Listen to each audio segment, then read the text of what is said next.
বন্ধুরা, প্রতিটি মানুষই এখন ব্যস্ত, আর ব্যস্ত জীবনে খুব চটজলদি একটা টিফিন রেসিপি আমি নিয়ে চলে এসেছি, যেটা স্বাস্থ্যকর এবং খুব সুস্বাদু। আর টিফিনটা খুব অল্প টাইমের মধ্যেই হয়ে যায়, যে কোনো মানুষ ঝটপট বানাতেও পারবে। বানিয়ে বাচ্চাদের টিফিন দেওয়া বা অফিসে যাওয়া সবটাই আমরা টিফিন বক্সে ভরে দিতে পারবো। তো তোমরা দেখতে থাকো আমি কিভাবে চটজলদি টিফিনটা আমি বানিয়ে ফেলি। আমি এখানে 250 গ্রাম আটা নিলাম, আর হাফ দিয়ে দিব ময়দা। তোমরা যদি চাও শুধু আটাতেও করতে পারো, আবার শুধু ময়দাতেও করতে পারো। হাফ চামচ লবণ দিয়ে দেব। এর মধ্যে আমি জল দিয়ে দেব।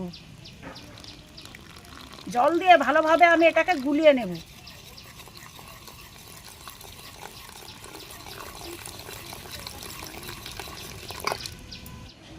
গোলানটা ঠিক এইভাবে হবে, এই চামচের ওপরে এইভাবে আস্তরণ একটা পড়বে।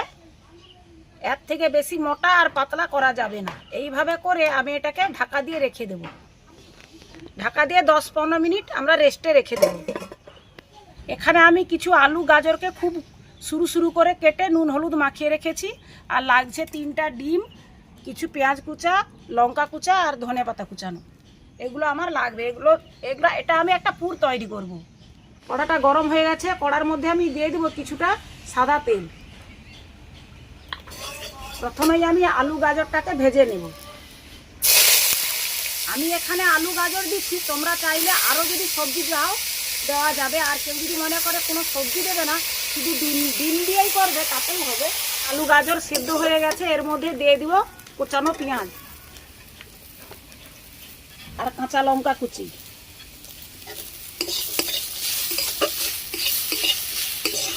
দিয়ে দিব আর একটু সাদা তেল। এবারে ডিমগুলো আমি ফাটিয়ে দিয়ে দিব।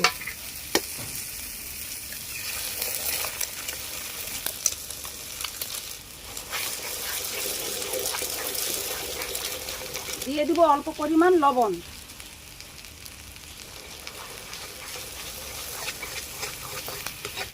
এবারে দিয়ে দিব ছোট চামচের 1 চামচ জিরা গুঁড়ো, 1 চামচ ধনে গুঁড়ো, আর অল্প পরিমাণ একটু গরম মশলা গুঁড়ো। প্রায় আমার এই পুরটা তৈরি হয়ে গেছে। আমি এবারে দিয়ে দিব ধনেপাতা কুচি। এর মধ্যে দিয়ে দিব একটু টমেটো সস। এবারে আমি কড়াটা নামিয়ে নেব।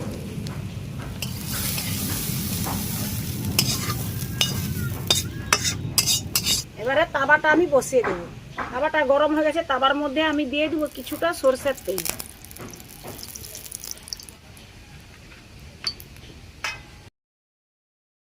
এবারে দিয়ে দিব এই গোলানটা দিয়ে এইভাবে ঘুরিয়ে নেব।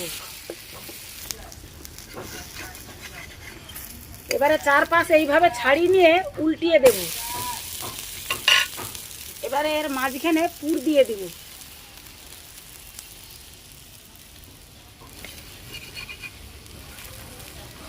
এইভাবে মুড়ে 4-5টা খুন্তি দিয়ে একটু জেঁকে দেব, যাতে চিটি যায়।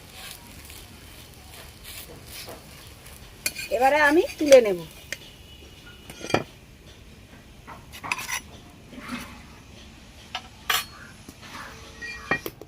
আবার ওই একইভাবে দিয়ে দিব।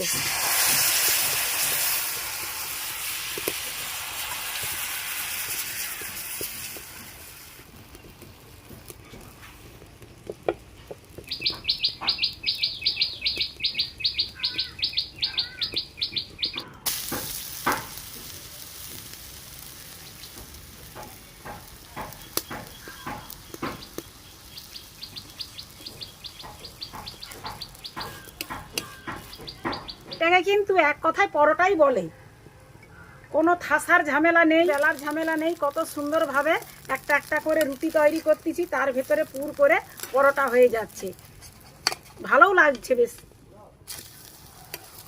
তৈরি করতে কিন্তু মজাও লাগছে। একটা একটা কত সুন্দর করে বানানো হয়ে যাচ্ছে। আর এগুলো 2-3টা খেলেই পেট ভর্তি হয়ে যাবে। সকালবেলা তো সব সময় কি খাবো, একটা টিফিনের ঝামেলা আমাদের থাকে। তো এইভাবে যদি পাল্টে পাল্টে করি, খুব কম টাইমে এবং সুস্বাদু কিন্তু, আর খুব টেস্ট ভরা এবং পুষ্টিকর একটা রেসিপি। এগুলো করে তোমরাও বাড়িতে বানিয়ে খাবে, খুব ভালো লাগবে। বন্ধুরা, আমার কিন্তু তৈরি হয়ে গেল পুরভরা পরোটা এইভাবে খুব কিন্তু কম টাইমেই আমি করেছি। তো এইভাবে তোমরাও বাড়িতে বানাবে, খুব কম টাইমে হবে, বাচ্চা কাচ্চা সবাই খেয়ে ভালোও বলবে আর খেতেও চাইবে। তো আমার এই রেসিপিটি কেমন হয়েছে তোমরা অবশ্যই কমেন্ট করে জানাবে, আর পারলে লাইক শেয়ার করবে। তো তোমাদের সঙ্গে দেখা হচ্ছে আবারও একটি ভালো ভিডিও নিয়ে।